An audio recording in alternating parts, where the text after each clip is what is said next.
അതേമായി guys. അപ്പോൾ ഓന് പറഞ്ഞ പോലെ നമുക്ക് ഓൻ്റെ മുടി എടുത്തിട്ട് വരാം. നമ്മൾ നാട്ടിൽ തന്നെയുള്ള ഒരു ഷോപ്പിലാണ് മുടി എടുക്കാൻ പോകുന്നത്. അപ്പോൾ വരാനൊന്നും കിട്ടുണ്ടായിട്ടോ ഓന് എന്തെങ്കിലും ജില്ലെങ്കിൽ ഞങ്ങൾ ലൈസ മുട്ടായാലും മെയിൻ തരാമെന്ന് പറഞ്ഞിട്ടാണ് ഞങ്ങൾ വന്നത്. അപ്പോൾ ഇവിടെ ഷോപ്പിലേക്ക് എത്തിയിട്ടുണ്ട്. ഓന് കയറാൻ നല്ല പേടിയുണ്ട്. അപ്പോൾ ഓന് മെല്ലെ മെല്ലെ ഇങ്ങനെ കയറാൻ ഇങ്ങനെ നോക്കുന്നുണ്ട്. ഹുമ്മബാന്നെല്ലാം പറയുന്നുണ്ട്. അങ്ങനെ മെല്ലെ പോയിട്ട് ഇരുന്നിട്ട് വീട്ടിലെത്തിയിട്ട് നമ്മൾക്ക് അതിൻ്റെ അപ്പുറത്ത് അവനക്ക് പേടിയായി. കൂക്കാനെല്ലാം തുടങ്ങുന്നുണ്ട്. അപ്പം ഞങ്ങൾ കൂക്കണ്ട കൂക്കി മുട്ടായി തരാനെല്ലാം പറഞ്ഞിട്ട് അങ്ങനെ എല്ലാം ഇരുത്തിയിട്ട് ലാസ്റ്റ് മുടി എടുക്കാനെല്ലാം തുടങ്ങി. അങ്ങനെ മുടിയെല്ലാം നല്ല കറക്റ്റാക്കിയിട്ട് ആ ഷോപ്പിൽ തയ്ച്ചാൽ ഞങ്ങൾക്ക് നേരെ എടുത്ത് തന്നീന്. നല്ല അടിപൊളിയായിട്ട് എടുത്ത് തന്നീന്.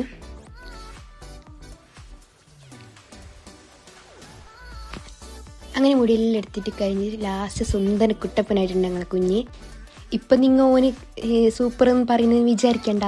ഫസ്റ്റ് നിങ്ങൾക്ക് മുട്ടായി മെയിൻ തരാമെന്ന് പറഞ്ഞിട്ടേ അത് ഓടുത്തോന്നാണ് കേൾക്കുന്നത്. അങ്ങനെ ലാസ്റ്റ് ലൈസെല്ലാം മെയിൻ കൊടുത്ത് അപ്പോൾ നല്ല ഹാപ്പിയായി. അപ്പോൾ ഓന് ഹാപ്പി, ഞങ്ങളും ഹാപ്പി. അപ്പോൾ എച്ചിൻ്റെ വീഡിയോ ഇഷ്ടപ്പെട്ട നിങ്ങൾ ഞങ്ങളൊക്കെ സപ്പോർട്ട് എപ്പോഴും ഉണ്ടാവണം. Okay, bye.